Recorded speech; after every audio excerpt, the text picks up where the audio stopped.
કેમ છો વિદ્યાર્થી મિત્રો? હું નીલ સર આપ તમામ વિદ્યાર્થીઓનું મારી ચેનલ એજ્યુકેશન એચિવમેન્ટમાં હાર્દિક સ્વાગત કરું છું. આ પહેલા પણ આપણે સ્વાધ્યાય 1.1 અને 1.2 ના વિડિયો બનાવ્યા છે. આશા રાખું એ તમે જોયા હશો અને સારું એવું શીખ્યા પણ હશો. અત્યારે આપણે સ્વાધ્યાય 1.3 ના સાબિત કરો કે ભાઈ નીચે આપેલી જે સંખ્યાઓ છે એ અસમમિત સંખ્યાઓ છે એવું આપણે સાબિત કરવાનું છે. તો એના મેં 4 દાખલા અહીંયા લખ્યા છે સાબિત કરવાના. એક પછી એક દાખલા આપણે ગણીશું. ખૂબ જ સરળ દાખલા છે, પ્રકરણના સૌથી સરળ દાખલા છે. પરંતુ આ દાખલા શીખવા માટે આપણને માત્ર એટલી વસ્તુ ખબર હોવી જોઈએ કે સમય સંખ્યા કોને કહેવાય. તો એ પણ હું શીખવાડી દઉં તમને. 9મા ધોરણમાં પ્રકરણ આવતું હતું સમય સંખ્યા. તો કેવી સંખ્યા સમય સંખ્યા કહેવાય કે આપણે આ રીતે લખતા q બરાબર p by q, એટલે કે કેપિટલ q સમય સંખ્યા બરાબર સ્મોલ p ભાગ્યા સ્મોલ q. જ્યાં p શું કહેવાતું હતું? પૂર્ણાંક સંખ્યાઓ. અને છેદમાં રહેલા જે q છે એને કહેવાય શૂન્યેતર પૂર્ણાંક સંખ્યાઓ. આમાં બિલકુલ કન્ફ્યુઝ થવાની જરૂર નથી કે પૂર્ણાંક સંખ્યાઓનું શૂન્યેતર પૂર્ણાંક સંખ્યા સારા શું કહે છે. તો એકદમ સરળ ભાષામાં યાદ રાખવાનું કે જે p ભાગ્યા q આપણે જે સમય સંખ્યાનું સ્વરૂપ આ પ્રમાણેનું હતું. તો હંમેશા અંશમાં કઈ કઈ સંખ્યાઓ આવી શકે? ધન પણ સંખ્યાઓ આવી શકે, ઋણ પણ આવી શકે અને શૂન્ય પણ આવી શકે છે. એટલે કે પૂર્ણાંક સંખ્યામાં 3 સંખ્યાનો સમાવેશ થાય છે જે તમે જાણો છો. અને છેદમાં હંમેશા શૂન્યેતર એટલે શૂન્ય વગરની કાં તો ધન સંખ્યાઓ આવી શકે કાં તો ઋણ સંખ્યાઓ આવી શકે છે. તો આ સ્વરૂપને શું કહેવાય? સમય સંખ્યાનું સ્વરૂપ કહેવાય. ફરીથી q બરાબર કેપિટલ Q બરાબર સ્મોલ p ભાગ્યા સ્મોલ q. જે ઉપરનો અંશ છે એ પૂર્ણાંક સંખ્યા, નીચેનો છેદ છે એ પણ પૂર્ણાંક સંખ્યા, પણ કેવો? શૂન્યેતર એટલે કે શૂન્ય વગરનો. એટલે કે અંશમાં ધન પણ સંખ્યાઓ આવી શકે, ઋણ પણ આવી શકે, શૂન્ય પણ આવી શકે, પણ છેદમાં ધન અને ઋણ જ આવી શકે છે. આ ઉપરથી એક તારણ છે. એ શું તારણ નીકળે કે ભાઈ સમય સંખ્યાઓ હોય તો એના અંશ અને છેદ નો સામાન્ય અવયવ એટલે કે ગુરુત્તમ સામાન્ય અવયવ 1 હોય. એટલે કે ગુસા કેટલો હોય? 1 હોય. ધારો કે આપણે લખું કે 2/3, બરાબર. આ કઈ સંખ્યા કહેવાય? તો 2 એટલે કે ઉપર ધન આવી ગઈ એટલે કે p છેદમાં 3. અને આ બંનેનો ગુસા કેટલો કહેવાય? 1, બરાબર. તો આપણે બહુ ડીપમાં નથી જવું, એટલું યાદ રાખવાનું કે જે સમય સંખ્યા હોય એનો ગુસા 1 થાય. ચલો તો આગળ આપણે દાખલા ગણવાની શરૂઆત કરીએ. ખૂબ જ ધ્યાન આપજો, મજા આવશે. 1 2 3 4 ચારે 4 દાખલા આપણે એક જ રીતથી ગણીશું. બહુ મજા આવશે તમને. ખૂબ જ ધ્યાન આપજો અહીંયા કે વર્ગમૂળમાં 5 એ અસમય સંખ્યા છે એ સાબિત કરવાનું છે. પરંતુ આ અસમય સંખ્યા સાબિત કરવાનું છે એ પહેલા આપણે એવું સ્વીકારી લઈએ કે ભાઈ વર્ગમૂળમાં 5 છે એ સમય સંખ્યા છે. તો આપણે એક લીટી લખી દઈએ. ધારો કે વર્ગમૂળમાં 5 એ સમય સંખ્યા છે. હવે ખબર છે કે ભાઈ સમય સંખ્યા હોય તો એનું સ્વરૂપ કેવું આવે? તો સમય સંખ્યાનું સ્વરૂપ કેવું આવે કે વર્ગમૂળમાં 5 ના છેદમાં 1 પણ લખી શકાય, બરાબર. a ભાગ્યા b. આ a ભાગ્યા b કશું જ નથી, મેં હવે સમજાવ્યું. p ભાગ્યા સ્મોલ q એ જ સ્વરૂપ છે. જ્યાં a કેવો હોય? પૂર્ણાંક સંખ્યા. અને b કેવો હોય? શૂન્યેતર પૂર્ણાંક સંખ્યા. અને સૌથી અગત્યનો ટોપિક મુદ્દો, બંનેનો ગુસા કેટલો થાય? 1 થાય. આ ખાસ યાદ રાખજો. હવે શું કરીશું કે જ્યારે આપણે દાખલો ગણીશું અને આ બંનેનો ગુસા જો 1 થાય, આ બંનેનો ગુસા 1 થાય તો વર્ગમૂળ 5 એ કેવી બની જાય? સમય સંખ્યા. તો આપણે દાખલો ખોટો ગણ્યો કહેવાય. પરંતુ જો આ બંનેનો ગુસા 1 ના થાય, હવે 1 ના થાય એનો મતલબ કે સમય નથી, તો એ કેવી થઈ જાય? અસમય. જોઈએ, શીખીએ. ચલો, ગુસા કેટલો થાય? 1. તો આટલું સ્ટેપ હું ફરીથી નીચે લખી લઉં. વર્ગમૂળમાં 5 ભાગ્યા 1 બરાબર a ભાગ્યા b. ચલો હવે ચોકડી ગુણાકાર કરીએ તો b વર્ગમૂળમાં 5 બરાબર 1. બરાબર. હવે હું a આ બાજુ લઈ દઉં અને b વર્ગમૂળમાં 5 પેલી બાજુ લઈ જાઉં તો a બરાબર b વર્ગમૂળમાં 5. ચલો આટલે સુધી ખબર પડી. હવે શું કરશું? આપણે બંને બાજુ વર્ગ કરીશું. તો a વર્ગ બરાબર b વર્ગમૂળમાં 5 ની ભેગા. તો શું થશે? સાદું રૂપ a વર્ગ બરાબર b વર્ગ અને 5. કેમ 5 થઈ ગયા? તો આ વર્ગ અને વર્ગમૂળ ઉડી જાય એવું યાદ તમારે રાખવાનું. તો શું થયું? a વર્ગ બરાબર 5b વર્ગ. એ આપણે પહેલું તારણ આવ્યું. ચલો હવે આ તારણ કંઈક કહેવા માંગે છે. એ શું કહે છે એ ખાસ ધ્યાન રાખવાનું કે જ્યારે a વર્ગને 5 વડે ભાગી શકાય, એટલે કે કોઈ સંખ્યા હોય પૂર્ણાંક સંખ્યા એનો વર્ગ કરીએ, એને જો 5 વડે ભાગી શકાય તો એ સંખ્યા એટલે કે વર્ગ કર્યા વગરની સંખ્યાને પણ 5 વડે ભાગી શકાય છે. ચલો હું લખું.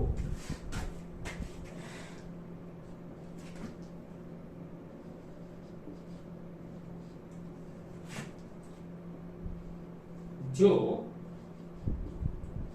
a વર્ગને 5 વડે ભાગી શકાય છે, તેથી એને પણ 5 વડે ભાગી શકાય છે. આજે મેં બીજું વાક્ય લખ્યું એના આધારે આપણે એક સમીકરણ બનાવીશું. તો ભાઈ a ને પણ 5 વડે ભાગી શકાય એનો મતલબ શું કે આ રીતે એને લખાશે a ને પણ 5 વડે ભાગી શકાય. હવે બાજુમાં કોઈ પણ તમે પૂર્ણાંક લઈ શકો છો. ધારો કે હું નવો પૂર્ણાંક લઈ લઉં c, તમે a ડેશ પણ લઈ શકો છો. આનો મતલબ શું થાય? a ને 5 વડે ભાગી શકાય છે. અહીં d હોય તો શું ફરક પડે છે? ચલો હવે બંનેનો આપણે વર્ગ કરીશું. તો a વર્ગ બરાબર 5c ની ભેગા. તો a વર્ગ બરાબર 5 નો વર્ગ 25c ની ભેગા. પરંતુ જો સમીકરણ 1 માં a વર્ગ બરાબર કેટલું આપ્યું? 5b ની ભેગા. એ આપણે અહીં લખીશું. ચલો a વર્ગ બરાબર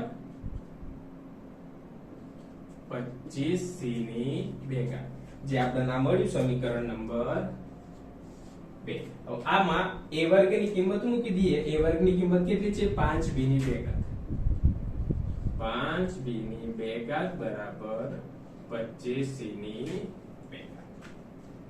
ચલો તો શું થશે? જો 5 5 25, તો b વર્ગ બરાબર 5c વર્ગ. ચલો હવે આ જે આપણને મળ્યું આનો મતલબ શું થાય?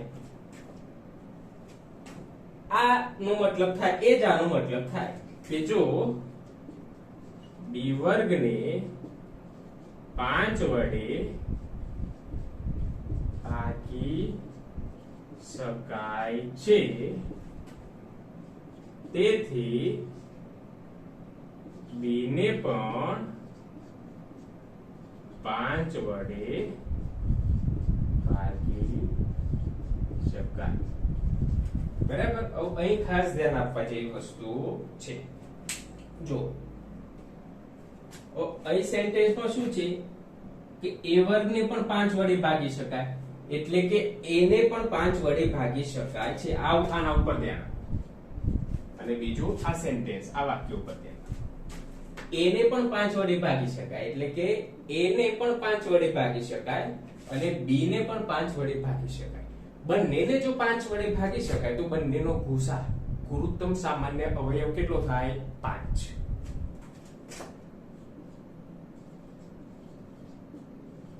ને a અને b બંનેને 5 વડે ભાગી શકાય જે સમય સંખ્યા માટે શક્ય બનતું નથી. માટે વર્ગમૂળમાં 5 અસમય સંખ્યા છે. ફરીથી સમજી લેજો કે a અને b એનો ગુસા કેટલો? 1. પરંતુ થાય છે શું, જ્યારે આપણે સાબિત કરીએ છીએ તો a ને પણ 5 વડે ભાગી શકાય, b ને પણ 5 વડે ભાગી શકાય, તો ગુસા કેટલો મળે? 5. પણ જો સમય સંખ્યા હોય તો ગુસા માત્ર કેટલો મળે? 1. એનો મતલબ કે સમય સંખ્યા નથી. જો સમય સંખ્યા ના હોય તો એ કેવી સંખ્યા બને? અસમય સંખ્યા, જે અહીંયા સાબિત થાય છે.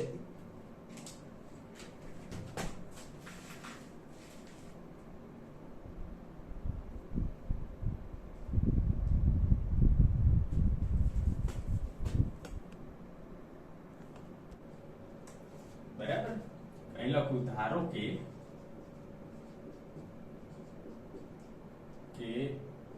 x બરાબર 3 વત્તા 2 વર્ગમૂળમાં 5 એ સમય સંખ્યા છે. હવે મેં આગળના દાખલામાં શીખ્યું એ જ પ્રમાણે સમય સંખ્યા હોય એ પહેલા આનું એક સાદું રૂપ આપી દઈએ. x બરાબર 3 વત્તા 2 વર્ગમૂળમાં 5. અહીં ધ્યાન આપજો, 3 બરાબર ની ડાબી બાજુ આવી જશે, બરાબર 2 વર્ગમૂળમાં 5 x ઓછા 3. ચલો 2 અને વર્ગમૂળ 5 વચ્ચે ગુણાકારનો સંબંધ છે, બરાબર ની આ બાજુ આવી જાય તો ભાગાકારમાં આવી જશે, વર્ગમૂળમાં 5. હવે તમને ખબર જ છે કે જે બરાબરની ડાબી બાજુ વાળી સંખ્યા કેવી છે? સમય સંખ્યા છે. બરાબર. ખાલી આપણે વર્ગમૂળમાં 5 ને આપણે સાબિત કરવાના છે કે જે સમય સંખ્યા છે કે અસમય સંખ્યા છે. બરાબર. તો આપણે વર્ગમૂળમાં 5 સમય સંખ્યા છે એ પ્રમાણે જ આગળ દાખલો ગણીશું. ચલો, તો વર્ગમૂળમાં 5 બરાબર આપણે લઈશું a ભાગ્યા b, જ્યાં a કેવા છે? આગળ શીખવાડ્યું કે પૂર્ણાંક સંખ્યા. ચલો, b બરાબર શૂન્યેતર પૂર્ણાંક સંખ્યા. ગુસા કેટલો થાય? a અને b નો ગુસા કેટલો થશે? 1. કેમ 1 થાય? કારણ કે અહીં આપણે એને કેવી સંખ્યા તરીકે લીધેલી છે? સમય. જો સમય સંખ્યા હોય તો એનો ગુસા કેટલો થવો જોઈએ? 1. જ્યારે આપણે દાખલો ગણીશું ત્યારે ગુસા 1 મળશે નહીં, એટલે પછી આપણે લખી દઈશું કે ભાઈ આપેલી સંખ્યા એ અસમય સંખ્યા છે. આ જ છે દાખલા, બીજું કશું નથી. ચલો, તો આ જ લખી દો. આનો વર્ગ કરીએ બંને બાજુ. વર્ગમૂળમાં 5 ની 2 ઘાત બરાબર a ભાગ્યા b ની 2 ઘાત. ચલો વર્ગ વર્ગમૂળ ઉડી જાય તો 5 બરાબર a વર્ગ ભાગ્યા b વર્ગ. તો શું થશે? a વર્ગ બરાબર 5b ની 2 ઘાત. ચલો આવું બનશે.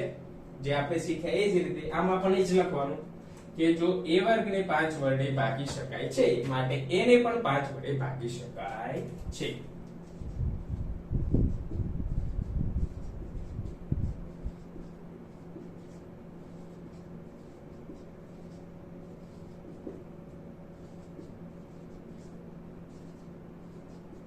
એને પણ 5 વડે ભાગી શકાય છે. બીજું વાક્ય જો a ને 5 વડે ભાગી શકાય તો આપણે નવું સમીકરણ એનું લખવું હોય તો કઈ રીતે લખાય? a ને 5 વડે ભાગી શકાય છે. બાજુમાં ગમે તે બીજો પૂર્ણાંક લખી શકાય. ધારો કે આપણે c લખીએ છીએ. ચલો બરાબર. આનો વર્ગ લઈએ. a વર્ગ બરાબર 5c ની 2 ઘાત. તો a વર્ગ બરાબર 25c ની 2 ઘાત. ચલો આ બાજુ લખું. a વર્ગ ની કિંમત તો આપી દીધેલી છે. a વર્ગ ની કિંમત કેટલી આપેલી છે? 5b ની 2 ઘાત. તો 5b ની 2 ઘાત બરાબર 25c ની 2 ઘાત. ચલો 5 5 25. તો શું થાય? b વર્ગ બરાબર 5c વર્ગ થાય. આમાં પણ એ જ વાક્ય. જો b વર્ગ ને 5 વડે ભાગી શકાય તો b ને પણ 5 વડે ભાગી શકાય છે. જો b વર્ગ ને 5 વડે ભાગી શકાય છે જેથી b ને પણ 5 વડે ભાગી શકાય છે. હવે અહીં આ બે વાક્ય ઉપર ખાસ ધ્યાન આપજો. એક વાક્ય આ અને એક વાક્ય આ. હવે a ને 5 વડે ભાગી શકાય અને b ને પણ 5 વડે ભાગી શકાય. તો એનો ગુસા કેટલો થયો કહેવાય? 5. પણ સમય સંખ્યા હોય તો ગુસા કેટલો થવો જોઈએ? 1. માટે આ સંખ્યા કેવી છે? અસમય સંખ્યા છે. તો તમારે નીચે લખી શકાય કે a અને b નો ગુસા 5 આવવાથી જે સમય સંખ્યા માટે ખોટું છે. માટે આ સંખ્યા કેવી છે? અસમય સંખ્યા છે. ચલો આગળનો દાખલો ગણીએ.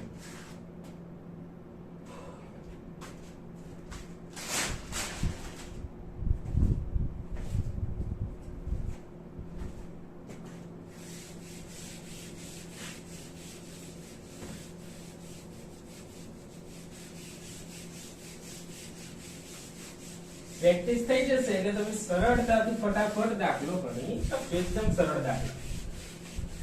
1 ભાગ્યા વર્ગમૂળમાં 2.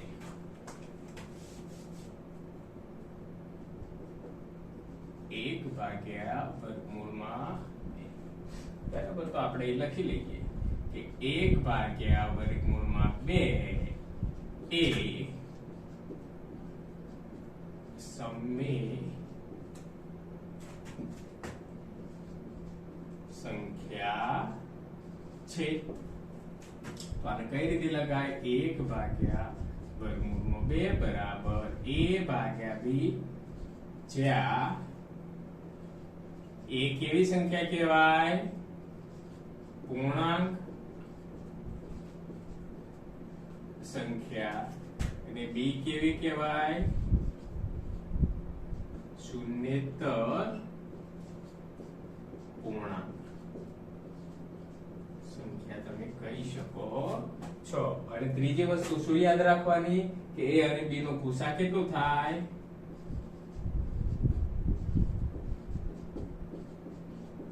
ગુસા 1 મળે. બરાબર. ચલો તો લખી લઈએ આપણે. આ સેમ જ વસ્તુ અહીં મૂકીને વર્ગ કરવાનો. a ભાગ્યા b બંને બાજુ વર્ગ કરીએ. a ભાગ્યા b નો હોલ સ્ક્વેર. તો શું થાય? 1 નો વર્ગ 1 ભાગ્યા આ વર્ગ નું વર્ગમૂળ ઉડી જાય તો 2 બરાબર a વર્ગ ભાગ્યા b વર્ગ. તો શું થાય? આ b વર્ગ અહીં આવી જાય અને 2 અહીં આવી જાય તો b વર્ગ બરાબર 2a ની 2 ઘાત. ચલો આ પહેલું મળ્યું તમને. ચલો જે લખતા હતા એ જ રીતે શું લખવાનું કે b વર્ગ ને 2 વડે ભાગી શકાય છે માટે b ને પણ 2 વડે ભાગી શકાય છે. હવે b ને 2 વડે ભાગી શકાય તો આપણે આ રીતે પણ લખી શકીએ b ને 2 વડે ભાગી શકાય. આગળ પૂર્ણાંક ગમે તે લઈ લઈએ. ધારો કે મેં c લઈ લીધો, વર્ગ કરીએ તો b વર્ગ બરાબર 2c ની 2 ઘાત. b વર્ગ બરાબર 2 નો વર્ગ 4c ની 2 ઘાત. ચલો હવે b વર્ગ ની જગ્યાએ આપણે કઈ કિંમત મૂકીશું? 2a ની 2 ઘાત. તો 2a ની 2 ઘાત બરાબર 4c ની 2 ઘાત. 4c ની 2 ઘાત. 2 2 4 માટે a વર્ગ બરાબર 2c 2 ઘાત. આમાં શું લખીશું આપણે? a વર્ગ ને 2 વડે ભાગી શકાય માટે c વર્ગ ને પણ 2 વડે ભાગી શકાય છે.